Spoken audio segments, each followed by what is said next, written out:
Hey, what's up guys? Ben here with Twigs in Hagerstown, and I'm actually sitting inside a 2022 Kawasaki Mule.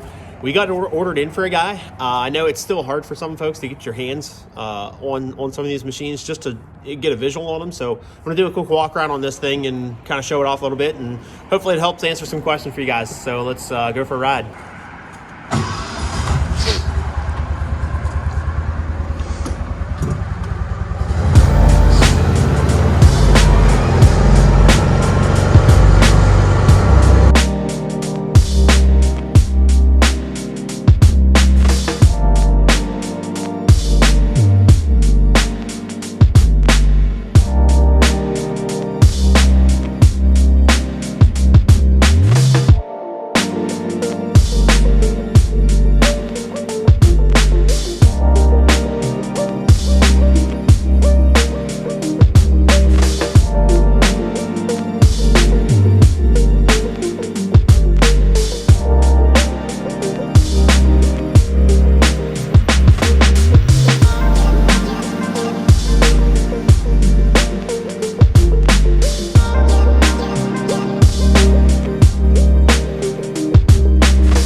So yeah, this is a 2022 Kawasaki Mule SX XC limited edition. So it's the LE. So I'll go over kind of what that all really entails, the limited edition package as opposed to base model and all that fun stuff.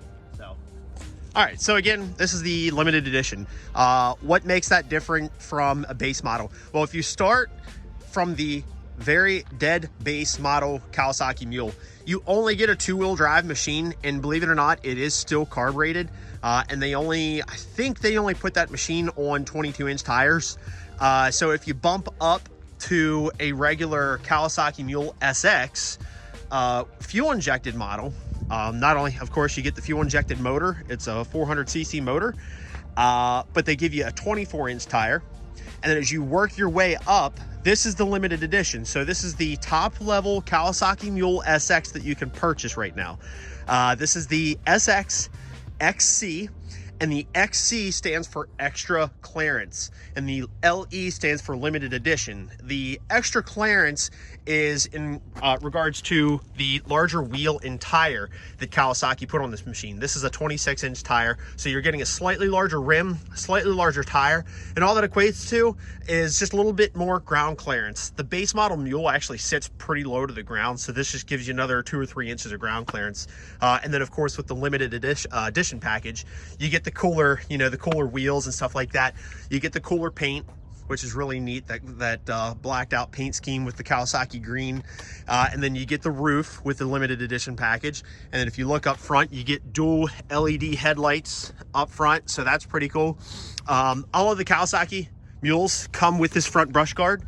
These are an air-cooled machine. They are not liquid cooled, so there's no radiator per se. So the Kawasaki Mule is without a doubt one of my favorite utility machines. If you're looking for something to do some light trail riding to get to your hunting spot, if you're doing some property maintenance on a couple of acres at home, if you're using this for just light construction use, for a small site of some sort, a golf course, this is a phenomenal machine. You absolutely, without a doubt, cannot beat these machines up enough. I mean, everything on it is true. Steel, you got steel solid frame, you got the steel bed, and everything in here is true solid metal. So it's all metal the whole way around. This thing is like a exoskeleton with an engine inside. They really built this machine to be tough, to withstand the elements. I think when they finally decided to put a fuel injected motor into this machine, I think they made an excellent decision. So these are incredibly reliable. We've started these machines up, in 8-degree weather. That's about as cold as it gets here in Hagerstown, Maryland, usually. And even outside, I mean, they don't really spit and sputter, you know, so the fuel injected motor in this is very reliable. It's nice. You don't have to worry about a choke valve or anything like that. You don't have to worry about the machine not starting up in the wintertime. You know, if you don't have a garage to keep it in outside, you know, you can keep it outside and not have any fear of it not starting or anything like that. So I'm going to start up right here front and center. One of my favorite things about this machine is the storage. Kawasaki absolutely went ballistic for such a small machine to have this amount of storage. And then up on the glove box there, this is really neat. Not that too many of you are carrying around full-size motorcycle helmets, but I wanted to give you an idea just how much storage this actually holds. This is a full-size XL motorcycle helmet. You could easily fit another one in here, and then, I mean, you can kind of see just how much more clearance you have from where the lid would sit. You know, so you can easily throw some chains, some rope, you know, if you're throwing some ammo in here for hunting or whatever, something, you know, stuff like that. You can easily fill this thing up. And there's even a little drain plug there. It's pretty well sealed up for the weather, for the elements, but you know, if you happen to get moisture in here, you can pull that drain plug out and allow that to seep out. So, but ton of storage. And then if I circle around here, go to the glove box, you have all this underneath here. So, and this goes pretty far back. I mean, that's back to my elbow. So just a ton of storage. I mean, they really did a great job on that. Now, if I flip up the seat, they don't do this on all the machines, but on this particular one, there happens to be an under seat storage bin. So that's pretty cool. And on the subject, since we have the seat flipped up, you can see you have your gas tank right there, which this just takes regular fuel. You don't have to use high test. Again, your fuel tank, storage bin, air filter. And then over here, you can see you have your battery and your fuse box, stuff like that. And one of the other things that's really neat about this, on the subject of the air box, if you look, your frame actually acts as part of your air intake. So obviously this is a very utilitarian machine. You're gonna be around dirt and mud and muck and dust. And Kawasaki was really smart with this. So they put the air intake high above the ground where it's not gonna take in a whole lot of crap. And you know, so it's gonna actually feed in through your air, through your roll cage, feed down into these tubes and right in your air box. So, which is really neat. I like that. Now, if I had to be super picky, I know it's kind of close quarters on a small machine like this, but the only way to unlatch your bed is this little latch right here. You can get to it without flipping the seat up, but it is easier to get to if you flip the seat up. But really neat, so you can flip the bed up. Kawasaki, if you go to their website, they actually post the bed capacity on this is right around 399 pounds, so basically 400 pounds worth of bed capacity. And again, just touching base on the bed of this machine, this is all metal, so you know, you don't have any plastic or anything back here. You can beat the heck out of this machine, throw some bricks and wood and all kinds of stuff back here, sticks, throw, you know, if you're hunting, throw your animal back here. So it is really neat. It's easy to clean, so that's really cool too. There's no creases and crevices or anything like that, so it's easy to clean if you're spraying it down, so that's pretty neat. So working our way around to the back, this is a true solid axle machine. This is not an independent suspension, so believe me, this is not a trail worthy machine. Yes, you can take it on the trails, but this is not going to be ideal. This is definitely going to be more so for work, you know. So the pro side to having a solid axle is it's going to be able to pull a lot more, pull heavier stuff behind you. Kawasaki posts an 1,100 pound towing capacity on this machine, so that's pretty impressive for this being only a 400cc machine. But you do have a dual shock set up there. Again, touching on the solid axle, an 1,100 pound towing capacity. So working our way around to the left side here, I want to touch base here on these tires the Kawasaki went with. These are a Duro tire. They're a 26 by 9 by 12. So they call these the Frontier, which is pretty neat for a machine like this. You know, the Frontier tires for the Kawasaki Mule. That's pretty cool. So working our way inside the cab, as far as adjustments for your rider and passenger, there's no seat adjustment. That does stay still, but you do have an adjustable steering wheel, so that's pretty neat. So right up front and center, we have our key. There's no choke to start this machine because it is fuel injected, so all I got to do is turn the key and it fires right up.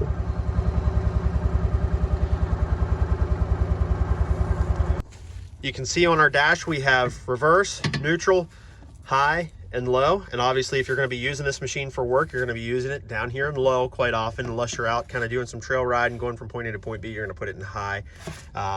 This is a cable actuated four-wheel drive system. So if you look, try to get the sunlight out of there, I'm going to pull up on this and shift down into four-wheel drive.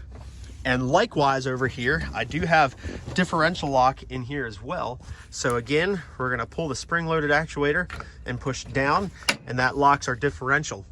So pretty neat. Now there is no speedometer on this. As far as your dash, everything's very basic. Again, it's fuel injected, so you do have your marker lights up here. It's gonna let you know if there's any kind of issues going on with the motor. We got a parking light right there, so it lets you know when the e-brake's on. Your dash, you have a fuel gauge right there. Your hour meter. Up here you have your headlights, so there's high and low. You have an outer set and an inner set. Right down here is your key. Again, with your shift knob, your four-wheel drive, and you have a 12-volt accessory outlet right up here front and center. And again, you have your glove box right there.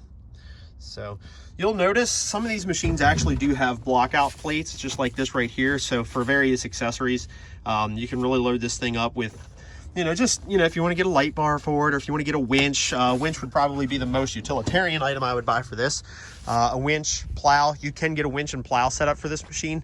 It does phenomenal, believe it or not. One of our managers here at Twigs used to have this identical machine, and I don't remember how many acres. I know it was quite a few acres that he lived on. Long driveway. This thing did phenomenal plowing the driveway. So just keep that, bear that in mind. So just to summarize, what we have here, this is a 2022 Kawasaki Mule SX XC, which stands for extra clearance, LE, which stands for limited edition. What you get with the LE compared to a base model are the upgraded wheels and tires, the roof, the paint scheme, and the dual total of 4 LED headlights. The XC stands for extra clearance because you get a slightly larger wheel and tire with this machine versus a base model. And this machine is also fuel injected, so which is phenomenal for out in the winter time. If you're keeping this outside, if you don't have a garage, you're not going to have any issues starting this machine up. These things are incredibly reliable. The Mule has been around since the late 90s, and they're absolutely tough. So just to touch on a couple important parts, which I did mention in the video already, and I'll put down in the description. Kawasaki, if you go to their website, they actually don't post any horsepower on this. We always used to kind of think it was right around that 20 to 24 horsepower area. I checked the certificate of origin before doing this video, and Kawasaki on the CO actually puts like 15.5 horsepower. It is governed at 24 miles an hour, so if you're looking for a speed machine, this isn't the one for you. Step up to the Pro FX or something like that if you're looking to get a little bit more speed out of it. But as far as towing capacity, you're right around 1,100 pounds towing capacity. That's what you can pull behind the machine. And as far as your bed back here, Kawasaki posts a 399 pound bed capacity. So that's what you can load the bed up with. So, and again, everything's solid steel in this machine. It's all metal, so you can beat the heck out of it. And this thing will absolutely keep going. One of the other nice parts about this is actually Kawasaki has one of the longest factory warranties. This is coming in at a 3-year total factory warranty. You can extend that out to a 5-year. We do have a lot of folks actually come in almost every 3 to 5 years and kind of step up. As soon as the warranty's off on it, they'll step up to the next machine and kind of get the latest and greatest. And if you want to do that, that's awesome. But believe me, if you plan on keeping this machine for 10 or 15 years, it's absolutely going to keep on going. This is one of my favorite utility side-by-sides. I totally 100% stand next to the Kawasaki Mule. This thing is an absolute brute for a 400cc air-cooled machine. If you're looking for something, like I say, for maybe some light hunt use, if you're looking to do some property maintenance, light construction, from point A to point B, it's not going to haul a lot. But if you're looking for something that's very utilitarian, but easy on the wallet, this is the one that I would go with for sure. So as always, guys, if you have any questions, please comment in the comment section below. Shoot me a message or give us a call at 301-739-2773. hit the like and subscribe button. And as always, I really appreciate it, guys. Thanks for watching.